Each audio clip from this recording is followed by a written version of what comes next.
Hello বন্ধুরা, তো তোমরা সবাই কেমন আছো? আশা করি সবাই ভালো আছো।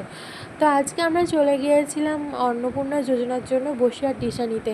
তো আমাদের বাড়ির অনেকের রিজেক্ট হয়ে গিয়েছিল, আবার অনেকের টাকা চলে এসেছে, কিন্তু কিছু কিছু মানুষের আবার এরকমও হয়েছে যে আগের মাসে টাকা এসেছিলো, এই মাসে টাকা আসেনি। তো অনেকেই রেগে গিয়েছে কেন আমাদের টাকা আসবে না, আমরা তো অনলাইন অফলাইনেও ফিল আপ করেছি, তো কেন আমাদের আসবে না? এটাও ঠিক যে কেন আমাদের আসবে না। তো অনেকে তো বিধবা ভাতা থেকে শুরু করে সব রকম ভাতাই পাচ্ছে, তাহলে আমরা কেন পাবো না? তো সেই জন্য আবার নতুন করে সরকার থেকে ডেকেছিল, তো সেই কারণে আমরা গিয়েছিলাম।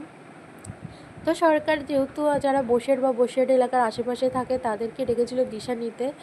তো দিশা নিতে যাবার পরে ওখানে ছিল প্রচণ্ড ভিড়, মানে আজকে রাস্তায় যেমন ভিড় ছিল, তোমরা হয়তো রাস্তাটা দেখছো, রাস্তায় প্রচণ্ড ভিড় ছিল, যে এতটাই ভিড় ছিল যে আমরা রাস্তায় কোনো গাড়ির মাধ্যমে যেতে পারিনি, আমাদেরকে হেঁটেই যেতে হয়েছিল।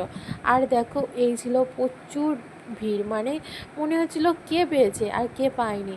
তো যারা পেয়েছে পেয়েছে, কিন্তু অনেকেই পায়নি, তার কারণে ছিল প্রচণ্ড ভিড়। এমনকি লাইন দিয়ে আমাদের ফর্ম নিতে হয়েছিল। তো ফর্মে যেটা ছিল সেটাও আমি তোমাদের সাথে শেয়ার করব।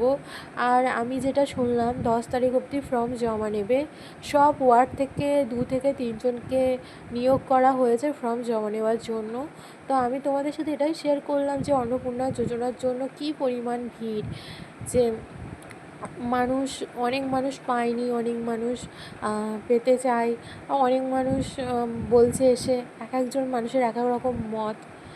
তো দেখা যাক, এখন আবার নতুন করে সবাই ফর্ম ফিল আপ করছে, দেখে নাও। তো সেই ফর্ম ফিল আপ করার পরেও কেউ পাবে কি পাবে না সেটাও আশা করা যাচ্ছে না, অনেকে বলছে, আমি বলছি না।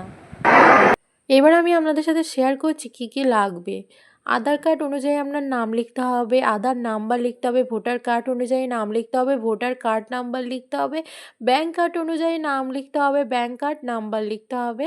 এবার মোবাইল নাম্বার আছে সেটাও আপনাদের লিখে দিতে হবে, যেটা আপনারা দিয়েছেন। এবার সর্বশেষ এসআই অনুযায়ী আপনাদের লিস্টে নাম আছে কি না, যদি থেকে থাকে সেটা হ্যাঁ দিতে হবে। সিএতে দখলস্থানকারী কিনা, ট্রাইব্যুনালে দখলস্থানকারী কিনা, তারপরে আপনি কি ইনকাম ট্যাক্স প্রদান করেন কি, কত হ্যাঁ কি না, তারপরে আপনার বাড়িতে কটা রুম আছে, কটি, সেটা আপনাকে বলতে হবে। আপনার জিএসটি নাম্বার আছে কি না, যদি থাকে তার নাম্বার, আপনি আশা কর্মরত কি না, তারপর আপনার কি ডিবিটি লিঙ্ক আছে কি না, আর আছে আপনি অনলাইনে জমা করেছেন কি না, আপনি অফলাইনে জমা দিয়েছেন কি না। তারপরে আপনাকে লিখতে হবে অ্যাপ্লিক্যান্ট আইডি, মানে যে অ্যাপ্লিক্যান্ট আইডিতে আছে আপনার সেটা। তারপরে আপনাকে একটা সই করতে হবে। এটাই হচ্ছে ফর্মের রুলস, আর কিছুই না।